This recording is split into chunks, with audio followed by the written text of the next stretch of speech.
Tisk, get off already, you stink. Life sometimes weaves the threads of fate intricately, leading us to unexpected places. The emotions we feel for the first time during these moments can become vivid memories, deeply engraved in our hearts. One day, I was working overtime and taking the last train home, which was unusual for me. As I turned towards the passenger who was cursing, I noticed a woman in ragged clothes at the end of the train. Wait, could it be? It was my first love from when I was in elementary school. Why don't you come to my place? I asked, and we spent the night together. A week later, I came to thank you. Actually, I couldn't resist since that day. I have a favor to ask. She appeared before me again, saying those words, and my name is Ryan Sullivan. I'm a 27-year-old office worker. After graduating from college, I've been working at a company where it's rare to do overtime. I'm trusted by my colleagues and juniors, and I'm blessed with my work. I've always been well liked by those around me since my student days. Perhaps it's just my natural personality. However, despite my character, I've never been successful in love and have never had a girlfriend. But I know the reason why. It's because I still can't forget my first love from my student days. Her name was Natalie Hawkins. Her looks rivaled those of celebrities, and her beauty was already established when she was in elementary school.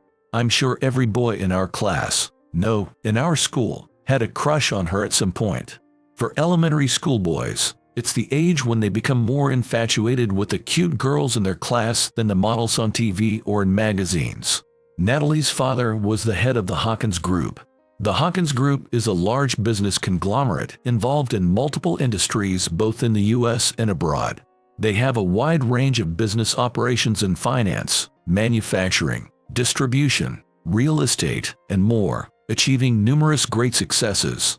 She was a genuine corporate princess, always dressed in immaculately clean clothes and accessories. With her long, glossy hair, she exuded not only cuteness but also a somewhat mature aura, and despite being an elementary school student. One day, when we were in the 4th grade, she suddenly disappeared from school. At first, our classmates were worried, thinking, maybe she has a cold, or I hope she's okay. But as her absence stretched to 1 week, then 2, their concern turned to anxiety. When a popular girl like her suddenly vanishes from school, even elementary school students won't be satisfied without a proper reason. One morning, during a morning meeting, as the teacher was taking attendance as usual, one of our classmates voiced a question. Ms. Baker, why isn't Natalie coming to school? Ms. Baker looked troubled and said, well, I don't know the details yet either, but you don't need to worry. If I find out anything, I'll make sure to explain it to you all. Another week passed. Today, I have an important announcement for everyone. Your classmate, Natalie, will be transferring schools due to her parents' circumstances. What? The classroom immediately erupted in murmurs. Why? How come? The teacher, looking perplexed by the classroom filled with such words, raised her voice. Quiet, please.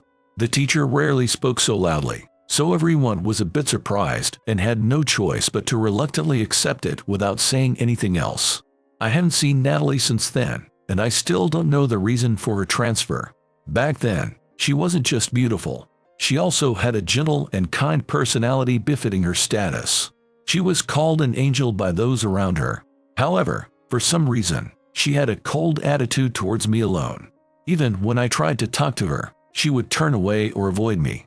Back then, I simply thought she disliked me, but the day before she disappeared from school, the bell rang, signaling the end of the school day. I was in a hurry to get home and play, so I ran out the school gate. At that moment, our eyes met. It's rare to see her standing in front of the school gate. As I ran past her with that thought, I heard a small, thin voice from behind. I stopped running and turned around. She had called out to me just as she was about to get into her ride. I hastily shouted, "Wait!" But she got into the car and it drove off. I watched the car drive away from behind, but I felt like she was definitely looking at me from the car window. What was she about to say? It's been stuck in my mind ever since. Because of this incident, I haven't been able to forget about her even after many years. One day, on my way home from work, that day, I had to stay late at the office to prepare materials for a meeting that was suddenly scheduled for the next day, which was unusual for me. I'm so tired.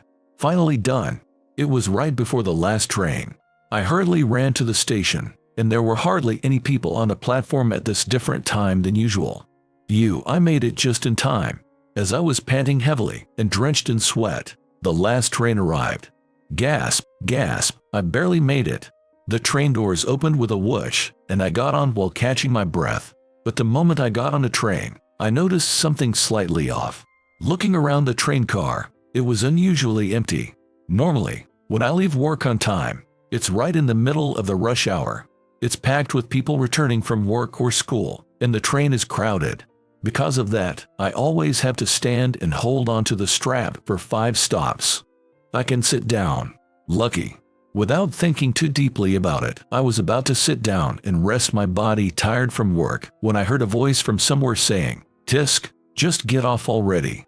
Wondering what was going on, I turned to the direction of the voice and couldn't help but furrow my brows. At the end of the passenger's gaze, in the very corner of the empty train car, a woman was sitting quietly. It may be natural for there to be few people on the last train, but the area around the woman was unnaturally deserted.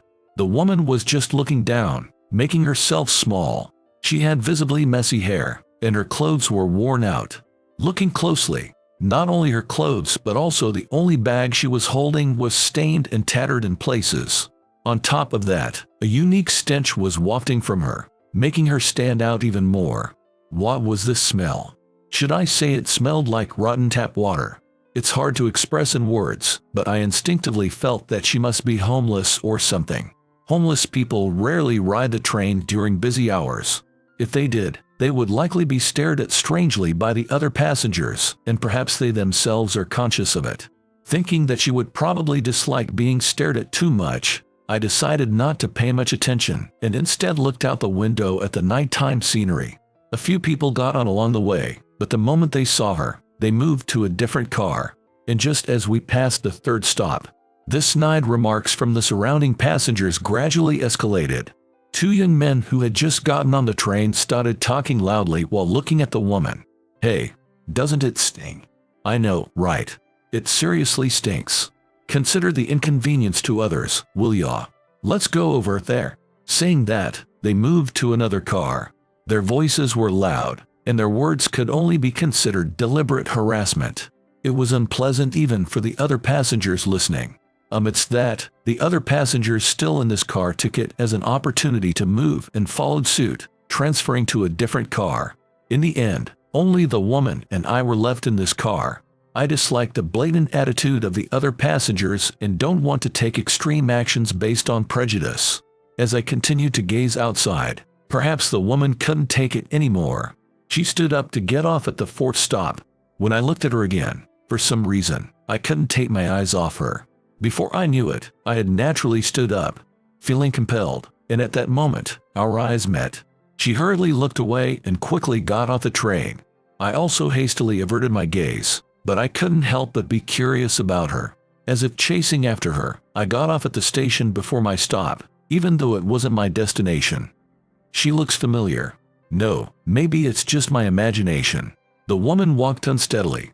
Are you all right?" I mustered the courage to call out to her. The woman turned around and answered while looking down and shrugging her shoulders. "I'm sorry. I'm fine." "You're obviously not fine at all." The woman said she was fine, but she was clearly crying and looked like she might break if hurt any further. At the same time, seeing her appearance and hearing her voice again, I became certain. I couldn't see her face clearly as she was looking down, but it had to be her. "Excuse me, but could you possibly be Natalie Hawkins?" When I asked that, she fearfully raised her face to look at me, startled. "Huh? How do you know my name?" I knew it.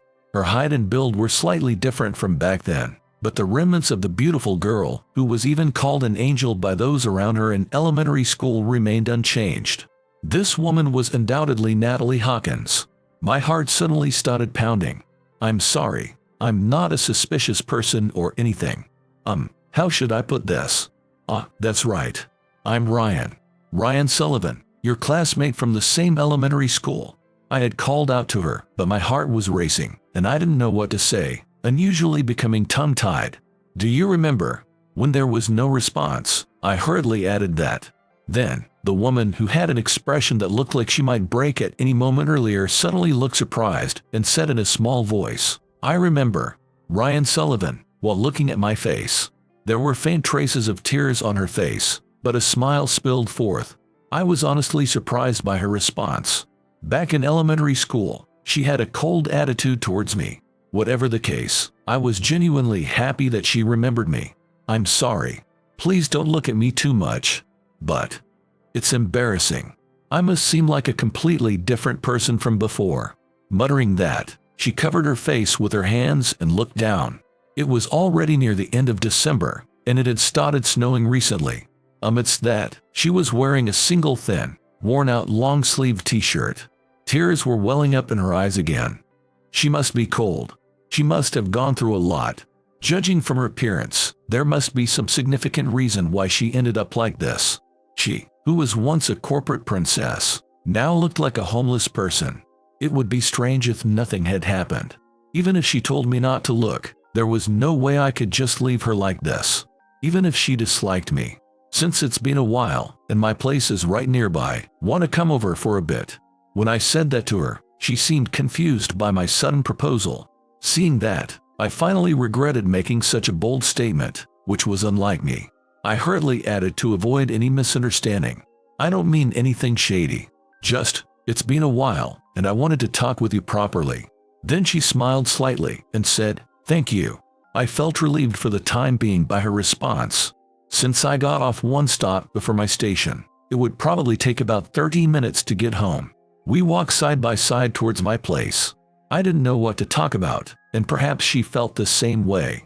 We just walked in silence along the quiet night streets, matching her pace. Fortunately, due to the late hour, there were few people around, and we didn't encounter anyone who would stare at her like the train passengers did. "We're here. This apartment has a rent of $700, and for the city, both the location and building are pretty good, so I like it. It's a bit spacious for living alone." We entered the apartment building, took the elevator, and headed to my room. "Come on in.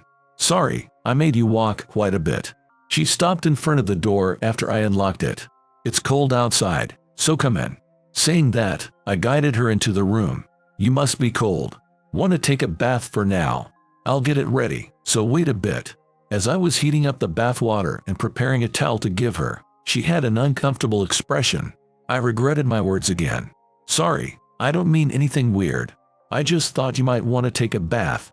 Then, she smiled faintly again and said shyly, "I must have stunk after all. Sorry." I hurriedly shook my head and said, "That's not it at all, but it was kind of awkward and made me dizzy. Feel free to use the shampoo and stuff, so take your time." "Thanks, I'll use the bath then." Saying that, she disappeared into the bathroom.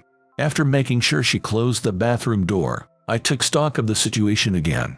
The girl I could never forget, my first love, is now taking a bath in my apartment. She seems to have various circumstances, which worries me, but more than that, I'm just nervous. I paced around the living room aimlessly, feeling restless the whole time. When she came out of the bath a while later, she had transformed into a beauty. Not only because the dirt was washed off, but her appearance itself had become even more polished than when we were in elementary school. On top of that, seeing her wearing my t-shirt made her look like a small animal, making her even cuter. My heart was pounding loudly. "OMG, she's too cute." As if to hide these feelings, I said, "Make yourself at home. I'll bring you a warm drink," and headed to the kitchen, trying to make it seem as natural as possible. I brought the freshly brewed hot tea to the living room table and sat across from her. Then I casually asked her why she was dressed like that earlier. "Hey, did something happen?" I thought I might have been too straightforward, but after taking a sip of the warm tea, she slowly said, "Actually," and started telling me about what had happened. According to Natalie, the reason she suddenly transferred schools when we were in elementary school was because it came to light that the CEO of the Hawkins Group, her real father, had embezzled company funds. His embezzlement was part of a long-running fraudulent accounting scheme. He had been privately misappropriating the group's funds and hiding it from the company's executives and shareholders. The amount was enormous, said to be in the tens of millions of dollars. The incident was apparently exposed through an internal whistleblower. Some people working within the Hawkins Group had doubts about the company's management and suspected the possibility of fraud. They secretly gathered evidence and reported their suspicions to the police and relevant authorities. As the police investigation progressed, her father's embezzlement came to light. From the company's financial data and transaction records, his fraudulent activities surfaced, and the evidence became clear. It was revealed that at important meetings such as board meetings and shareholder meetings, he had falsified the company's sound management status and misappropriated company funds for his own private gain. When this incident became public, the Hawkins Group's credibility plummeted. The stock price nosedived. Many investors and related parties suffered significant losses, and many employees were also shocked. In the end, her father was arrested by the police, and the incident apparently garnered quite a bit of attention at the time. I was still in elementary school, but I remembered being a hot topic back then. However, I wasn't that well informed about the news, so I had no idea this incident was related to Natalie and her family. Afterwards, she and her mother were chased by the media and even boycotted by people who had been harmed because of her father. Her mother thought they couldn't stay in this town and transferred her daughter to another school. But wherever they went, the incident was brought up, and her mother had a hard time finding a job. They lived a life of hardship, feeling ashamed. Perhaps our class teacher at the time, no, the school knew about it but didn't properly explain the reason to protect her, who was still a student back then. Or maybe it was difficult for them to tell the truth to the children. Either way, it was something we couldn't understand as naive kids back then. Her mother eventually managed to find a job, but it was low-paying and involved hard work on top of everything else that had happened. Various things piled up, and she became exhausted both physically and mentally. In the end, she passed away 3 years after her father was arrested. Tears welled up in Natalie's eyes as she recanted the events up to this point. But the one most at fault is me. Even if I didn't know my father was doing something wrong, I caused trouble for the people who supported him and lived freely using that money. I was really extravagant since I was little. After saying that much, she finally started crying. I instinctively wanted to say, "That's not true. It's not your fault." But I realized she probably didn't need those words right now. Instead of saying that, I just gently and slowly embraced her. After a while, she seemed to have cried herself to sleep, and I could hear her soft breathing. I covered her with a blanket and watched over her as she slept peacefully. Before I knew it, I had fallen asleep too. The next morning, when I woke up, she was gone, and there was a note on the table instead. "Thank you for yesterday, Ryan. I feel better after talking to you. I'll try my best again. I'll make it up to you and come see you in a week for sure. Natalie." 1 week later, the doorbell rang. Could it be? I thought, and I hurried to the front door and opened it. There stood Natalie, just as she had promised. "You really came to see me." I stared at her for a while, happy and surprised. Today, her appearance was completely different from last time. She was wearing a proper suit and had her hair neatly tied back. She smiled at me a little shyly, but happily. Relieved to see her like that, and not wanting to talk standing up, I invited her into my place to talk. Surprised. Unlike last time, her expression was brighter. "Of course I'm surprised. You look totally different from a week ago." Seeing her like that made me happy again. Actually, according to her, apparently one of her father's former colleagues had offered to help when he was arrested. Maybe he felt sorry for his family being bashed and criticized even though it was the CEO who had done something wrong. But at the time, she declined, thinking it was wrong for the family to rely on the employees again after causing them trouble due to her father's misconduct. However, this time, she swallowed her pride and sought out that person herself. That person had apparently quit her father's company and was now running his own company. He was surprised at first but warmly accepted her, and she was able to get a job there. "You met a good person. Truly. But this is all thanks to you, Ryan." "No, I didn't do anything. No, if I hadn't met you, I would have just kept blaming myself and never moved forward. So, I came today to thank you again. Actually, I came to ask you for a favor." "A favor?" I thought to myself. "Not thanks." Then, she took a deep breath and continued with a serious expression. "Yes. Ryan, will you go out with me?" "What?" I couldn't hide my surprise at her unexpected words. Actually, I've liked you since elementary school, but back then, I was too embarrassed. I intentionally acted cold to you so you wouldn't find out. But this time, you helped me when I was in such a state, and I fell for you all over again. I can't bear to keep hiding my feelings anymore. So, if you're okay with someone like me, I want you to go out with me. For a while, I was frozen. However, I snapped back to my senses, and my heart was suddenly in turmoil from her straightforward words. I didn't know if this situation was a dream or reality. Did I just get confessed to by my first love, whom I've been pining for all this time? I tried pinching my cheek, but it definitely hurt. And then, I felt a genuine joy that this day had finally come. Yes, of course. If you're okay with someone like me. At that moment, her eyes were filled with joy and relief. 2 years later, Natalie was working at a facility that supports people in similar circumstances as her. The job was fulfilling for her, and she seemed to find joy in using her own experiences to help others. Not only that, but our relationship was also going well. Actually, just last month, I proposed to Natalie. Not at a fancy restaurant or by the sea with a beautiful night view, but while we were having a meal together at my place. It wasn't romantic at all, but she happily accepted, and we're currently in the process of preparing for our wedding. One day, as our wedding approached, we decided to visit our old school. It was a place where the two of us first met and held precious memories. As we walked around the school grounds, we held each other's hands tightly, feeling nostalgic and grateful once again for the fate that brought us back together. Actually, I liked you too since elementary school, Natalie. But even though everyone called you an angel because you were so kind, you were cold only to me, so I thought you hated me. That's why I said I'm sorry, but I guess we actually liked each other all along. We should have been more honest with our feelings sooner instead of being embarrassed. Me too. But now, I get to marry you, my first love. From now on, let's overcome both the happy and tough times together. That's right. I'll never let her go through hardships alone again. I vowed that in my heart and held her hand tightly.